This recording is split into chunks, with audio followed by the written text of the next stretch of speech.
नवीन restaurant चालू करायचं म्हणलं आणि या बिझनेसमध्ये नव्याने उतरायचं म्हणलं का प्रत्येकालाच टेन्शन येतं. त्या संदर्भात दादा आज आपल्याला खास वाघोलीतून भेटायला आले होते.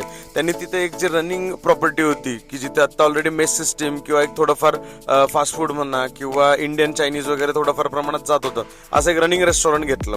तर नेमकं तिथलचा स्टाफ वगैरे थोडा अग्रेसिव्ह असल्यामुळे दादानी त्यांना काढून टाकलं आणि मग आता नव्याने आपण कशा प्रकारे चांगलं काम करू शकतो, मग रिब्रँडिंग करून त्यांनी काही जे इंटेरियरचे वगैरे छोटे मोठे कामं होते पेंटिंगचे वगैरे ते सगळे कंप्लीट करून घेतले आणि मग ते आज ऑफिस व्हिजिटला आपल्याकडे आले होते. मग आपण त्यांना डिटेलमध्ये गाईड केलं की मेन्यू आपल्याला कसा ठेवायचा आहे, त्याची क्वांटिटी किती असली पाहिजे, प्राइसिंग किती असली पाहिजे, तिथं मेसचा बिझनेस कशा प्रकारे आहे तो कसा वाढवला पाहिजे, मेसला चांगलं गिराईक कशा प्रकारे येईल, याच्यामध्ये आपण त्यांना खूप सारे सजेशन्स दिले. त्यामुळे ते एक काय म्हणतात ना त्यांना एक कॉन्फिडन्स आला की बाबा आपण एक 100 थाळी 200 थाळी रोज आपण डेली देऊ शकतो, चांगल्या प्रकारे लोकांना अट्रॅक्ट करू शकतो फूडमध्ये. असे काही आपण फूडमध्ये त्यांना चेंजेस सांगितले.